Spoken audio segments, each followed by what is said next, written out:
Talk about escalation. Let's talk about escalation. Mr. Putin is the one escalating this and continues to do so. We've seen Mr. Putin's announcement.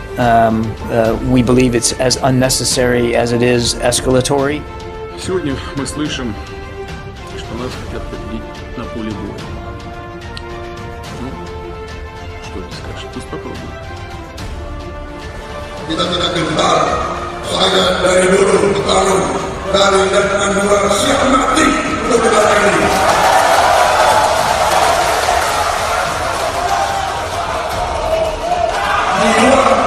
Jiwa dan raga saya persembahkan untuk rakyat dan negeri Indonesia. Ya, gebuk tak tendang. Udah jelas itu. Jangan ditanyakan lagi. Because they trust in the power and the value and the necessity of reforming Labor governments. And I want to thank all the true believers of the New South Wales branch for the work that you did to help Labor win the federal election in May. AS Australia maju, hajar Indonesia, Rusia diminta jangan ganggu. Presiden Amerika Joe Biden menyatakan Rusia memiliki tanggung jawab untuk menegakkan perdamaian internasional. Oleh karena itu, dia berharap agar negara itu tidak membantu Indonesia dalam konflik di Pulau Pasir dengan Australia. Berbicara kepada Parlemen Amerika, dia menegaskan AS berharap seluruh dunia mengambil sikap yang jelas terhadap konflik yang dikorbankan Presiden Jokowi di perbatasan Australia-Indonesia. Menurutnya, Amerika telah memberi pesan yang jelas kepada Rusia agar menghormati Australia yang ingin mengambil kembali wilayahnya yaitu Pulau Pasir atau setidaknya tidak usah ikut campur. Sebelumnya, Joe Biden mengatakan bahwa Amerika akan memberikan bantuan militer terhadap Australia yang mencakup pasukan senjata dan alat berat lainnya. Pengumuman itu muncul sehari setelah Joe Biden bertemu PM Australia Anthony Albanese di Canberra pada Sabtu. Rusia menuding Amerika Serikat sedang bermain-main dengan api terkait sikap negara itu dengan Australia. Sedangkan Indonesia bertekad ingin mempertahankan wilayahnya dan mengambil langkah tegas untuk segala intervensi eksternal. Ketegangan di wilayah Pulau Pasir meningkat setelah AS menegaskan dukungan militer terhadap Australia. Buntut dari dukungan itu, Indonesia mengirimkan pasukan militer skala besar dan berjanji akan mempertahankan Pulau Pasir yang diklaim sebagai wilayah Australia. Beberapa hari konflik Pulau Pasir memanas. Putin dan Presiden Indonesia Joko Widodo mendeklarasikan kemitraan tanpa batas. Keduanya sepakat untuk lebih banyak berkolaborasi di bidang militer. Putin secara eksplisit mendukung Indonesia atas Pulau Pasir. Hal itu disampaikan pada akhir pekan lalu di mana Putin menyatakan dukungan pada prinsip Indonesia. Itu adalah pernyataan paling eksplisit yang terlontar. Permintaan Albanese tersebutkan segera terwujud karena Amerika sudah mengirimkan pasukan dan senjata sebelum Australia memintanya.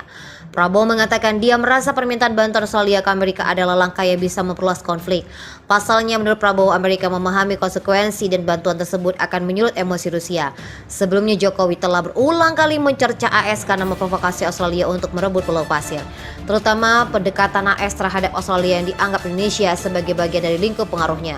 Minggu lalu, Jokowi memperingatkan Australia bahwa dia tidak menggerak mengenai pengiriman pasukan untuk wilayah-wilayah Indonesia.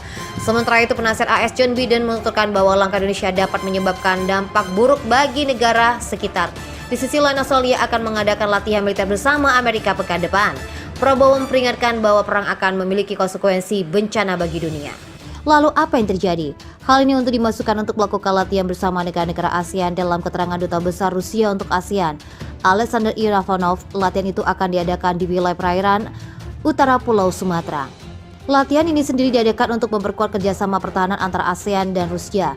Ide mengenai latihan ini sebenarnya telah dibahas dalam pertemuan di Rusia ASEAN pada 28 Oktober yang lalu. Dalam pertemuan itu dibahas juga beberapa proyek kerjasama dengan strategi antara kedua pihak. Ivanov dan juga menambahkan bahwa latihan ini akan langsung diresmikan oleh Menhan RI Prabowo Subianto di atas kapal Admiral Petrolev. Rusia sendiri diketahui telah berhubungan erat dengan ASEAN semenjak tahun 96. Pada 2016 yang lalu, hubungan antar kedua pihak dinaikkan ke status kerjasama strategis. Ini ditandai dengan penandatangan deklarasi dan rencana aksi bersama di Sochi. Admiral Petrolev sendiri bukan kapal perang biasa.